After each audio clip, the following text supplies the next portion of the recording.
شروع اللہ کا نام لے کر جو بڑا مہربان نہایت رحم والا ہے۔ صاد، قسم ہے قرآن کی جو نصیحت سے پر ہے کہ تم حق پر ہو، مگر جو لوگ کافر ہیں وہ غرور اور مخالفت میں پڑے ہیں۔ ہم نے ان سے پہلے بہت سی امتوں کو ہلاک کر دیا تو وہ عذاب کے وقت لگے فریاد کرنے، اور وہ چھٹکارے کا وقت نہیں تھا۔ اور انہوں نے تعجب کیا کہ ان کے پاس انہی میں سے ایک خبردار کرنے والا آیا، اور کافر کہنے لگے کہ یہ تو جادوگر ہے جھوٹا، کیا اس نے اتنے معبودوں کی جگہ ایک ہی معبود قرار دے دیا؟ یہ تو بڑی عجیب بات ہے۔ اور ان میں جو معزز تھے وہ چل کھڑے ہوئے اور بولے کہ چلو اور اپنے معبودوں کی پوجا پر قائم رہو، بے شک یہ ایسی بات ہے جس میں کوئی خاص غرض ہے۔ یہ بات کسی دوسرے مذہب میں ہم نے کبھی سنی ہی نہیں، یہ تو بالکل گھڑی ہوئی بات ہے۔ کیا ہم سب میں سے اسی پر نصیحت کی کتاب اتری ہے؟ اصل بات یہ ہے کہ یہ لوگ میری نصیحت کی طرف سے شک میں ہیں، بلکہ انہوں نے ابھی میرے عذاب کا مزہ نہیں چکھا۔ کیا ان کے پاس تمہارے پروردگار کی رحمت کے خزانے ہیں جو غالب ہے، سب کچھ عطا کرنے والا ہے؟ یا آسمانوں اور زمین اور جو کچھ ان میں ہے ان سب پر انہی کی حکومت ہے؟ تو چاہیے کہ رسیاں تان کر آسمانوں پر چڑھ جائیں۔ یہاں شکست کھائے ہوئے گروہوں میں سے یہ بھی ایک لشکر ہے۔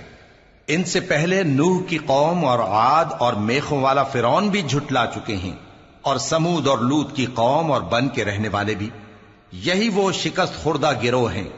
ان سب نے پیغمبروں کو جھٹلایا تو میرا عذاب ان پر آ واقع ہوا، اور یہ لوگ تو صرف ایک زور کی آواز کا جس میں شروع ہونے کے بعد کچھ وقفہ نہیں ہوگا انتظار کرتے ہیں، اور کہتے ہیں کہ اے ہمارے پروردگار، ہم کو ہمارا حصہ جلدی سے حساب کے دن سے پہلے ہی دے دے۔ اے پیغمبر صلی اللہ علیہ وآلہ وسلم، یہ جو کچھ کہتے ہیں اس پر صبر کرو، اور ہمارے بندے داؤد کو یاد کرو جو صاحب قوت تھے، بے شک وہ رجوع کرنے والے تھے۔ ہم نے پہاڑوں کو ان کے زیر فرمان کر دیا تھا کہ صبح و شام ان کے ساتھ تسبیح کرتے تھے، اور پرندوں کو بھی کہ وہ جمع رہتے تھے، ہر ایک ان کے آگے رجوع رہتا تھا۔ اور ہم نے ان کی بادشاہی کو مستحکم کیا اور ان کو حکمت اور فیصلہ کن خطابت عطا فرمائی۔ اور اے نبی صلی اللہ علیہ وآلہ وسلم، کیا تمہارے پاس ان جھگڑنے والوں کی بھی خبر آئی ہے جب وہ دیوار پھاند کر اندر داخل ہوئے؟ جس وقت وہ داؤد کے پاس آئے تو وہ ان سے گھبرا گئے۔ انہوں نے کہا کہ خوف نہ کیجیے، ہم دونوں کا ایک مقدمہ ہے کہ ہم میں سے ایک نے دوسرے پر زیادتی کی ہے، تو آپ ہم میں انصاف سے فیصلہ کر دیجئے اور بے انصافی نہ کیجیے گا، اور ہم کو سیدھا راستہ دکھا دیجئے۔ بات یہ ہے کہ یہ میرا بھائی ہے، اس کے ہاں 99 دمبیاں ہیں اور میرے پاس ایک دمبی ہے۔ یہ کہتا ہے کہ یہ بھی میرے حوالے کر دے، اور گفتگو میں مجھ پر حاوی ہو رہا ہے۔ انہوں نے کہا کہ یہ جو تیری دمبی مانگتا ہے کہ اپنی دمبیوں میں ملا لے، بے شک تجھ پر ظلم کرتا ہے، اور اکثر شریک ایک دوسرے پر زیادتی ہی کیا کرتے ہیں۔ ہاں، جو ایمان لائے اور عمل نیک کرتے رہے، اور ایسے لوگ بہت کم ہیں۔ اور داؤد نے خیال کیا کہ اس واقعے سے ہم نے ان کو آزمایا ہے، تو انہوں نے اپنے پروردگار سے مغفرت مانگی اور جھک کر سجدے میں گر پڑے اور اللہ کی طرف رجوع کیا، تو ہم نے ان کو بخش دیا، اور بے شک ان کے لیے ہمارے ہاں قرب اور عمدہ مقام ہے۔ اے داؤد، ہم نے تم کو زمین میں خلیفہ بنایا ہے، تو لوگوں میں انصاف کے فیصلے کیا کرو، اور خواہش کی پیروی نہ کرنا کہ وہ تمہیں اللہ کے رستے سے بھٹکا دے گی۔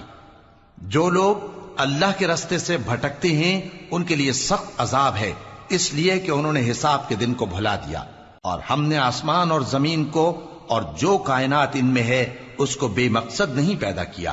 یہ ان کا گمان ہے جو کافر ہیں، سو کافروں کے لیے دوزخ کا عذاب ہے۔ جو لوگ ایمان لائے اور عمل نیک کرتے رہے، کیا ان کو ہم ان کی طرح کر دیں گے جو ملک میں فساد کرتے ہیں، یا پرہیزگاروں کو بدکاروں کی طرح کر دیں گے؟ یہ کتاب جو ہم نے تم پر نازل کی ہے بابرکت ہے، تاکہ لوگ اس کی آیتوں میں غور کریں اور تاکہ اہل عقل نصیحت حاصل کریں۔ اور ہم نے داؤد کو سلیمان عطا کیے، بہت خوب بندے تھے، اور وہ اللہ کی طرف بہت رجوع کرنے والے تھے۔ جب ان کے سامنے شام کو اصیل گھوڑے پیش کیے گئے تو کہنے لگے کہ میں نے اپنے پروردگار کی یاد سے غافل ہو کر مال کی محبت اختیار کی، یہاں تک کہ آفتاب پردے میں چھپ گیا۔ بولے کہ ان کو میرے پاس واپس لاؤ۔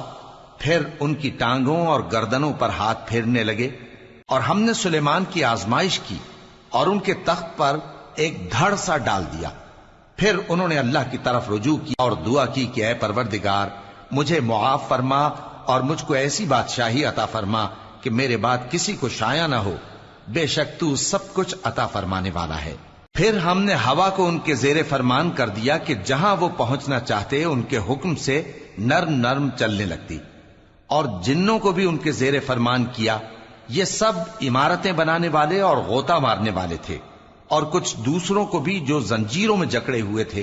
ہم نے کہا یہ ہماری بخشش ہے، چاہو تو احسان کرو یا رکھ چھوڑو، تم سے کچھ حساب نہیں ہے، اور بے شک ان کے لیے ہمارے ہاں قرب اور عمدہ ٹھکانہ ہے۔ اور ہمارے بندے ایوب کو یاد کرو جب انہوں نے اپنے رب کو پکارا اور کہا کہ شیطان نے مجھ کو ایذا اور تکلیف دے رکھی ہے۔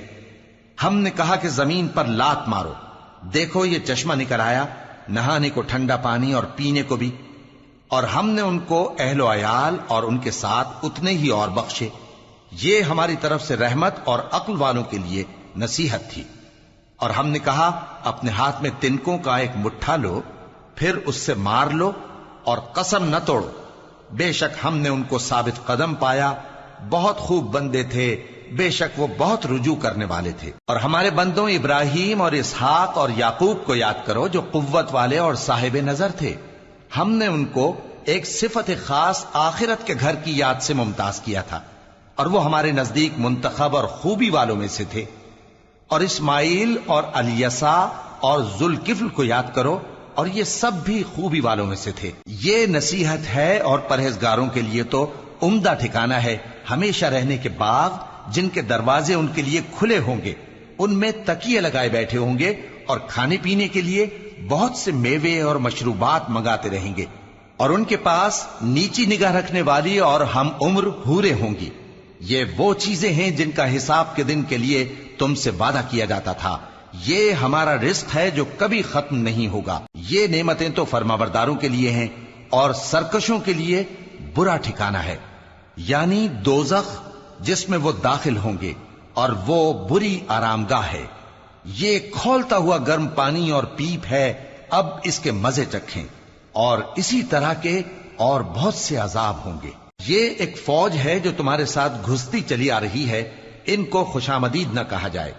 یہ دوزخ میں جانے والے ہیں، کہیں گے بلکہ تمہیں کو خوشامدید نہ کہا جائے، تمہیں تو یہ بلا ہمارے سامنے لائے ہو، سو یہ برا ٹھکانہ ہے۔